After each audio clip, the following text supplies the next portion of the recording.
حضرت ابراہیم علیہ السلام 5 اولل عزم پیغمبروں میں سے ایک تھے۔ آپ اللہ کے بہت خاص مقرب نبی تھے۔ آپ کے کافی القاب ہیں، جس میں سے ایک لقب خلیل خدا ہے، یعنی خدا کے دوست۔ آپ اسلام کا پیغام لے کر آئے تھے۔ آپ کا تعلق عراق کے شہر سے تھا، جس کو اس زمانے میں بیبلون کہا جاتا تھا۔ وہاں سے آپ کا تعلق تھا۔ آپ کے والد کا نام آزر تھا، جو بت بناتے تھے۔ آپ کی والدہ کا نام ہجرہ تھا۔ حضرت ابراہیم کے کوئی اولاد نہیں ہوئی۔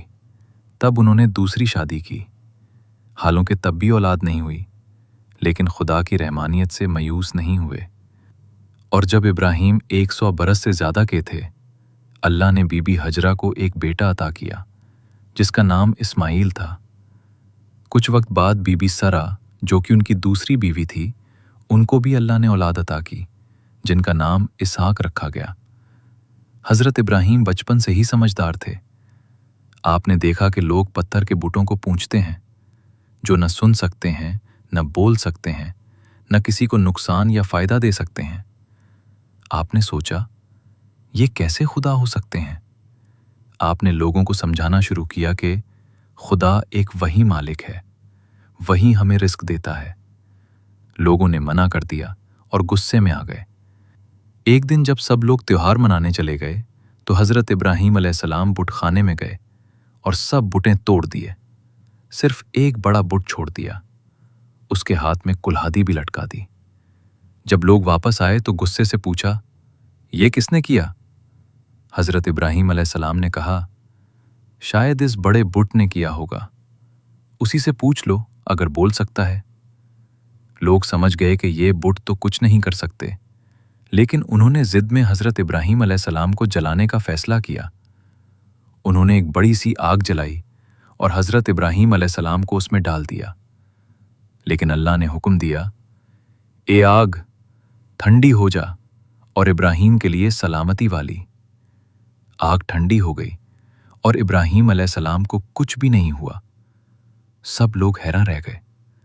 آپ بڑے مہمان نواز تھے۔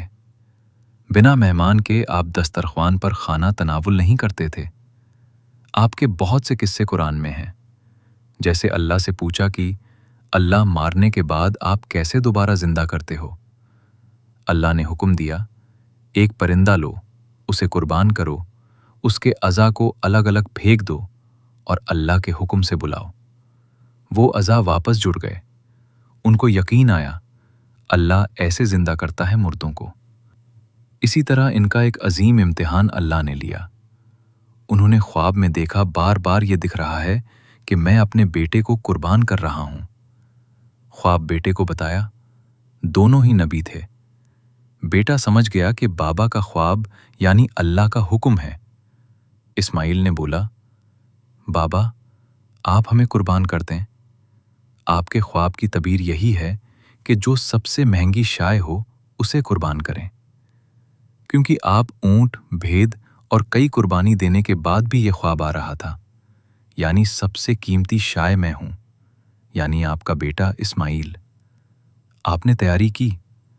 جب چھری چلانے لگے، اللہ نے روکا اور ایک دمبا بھیج دیا۔ اس واقعہ کی یاد میں عید الاضحیٰ منائی جاتی ہے۔ اس کے بعد اللہ نے آیات اتاری جس کا مفہوم یہ ہے کہ میں تمہیں لوگوں کا امام بناتا ہوں۔ ابراہیم نے فوراً خدا سے کہا، کیا یہ امامت میری نسل میں ہوگی؟ اللہ نے کہا، یہ عہدہ ہرگز ظالموں کو نہیں ملے گا۔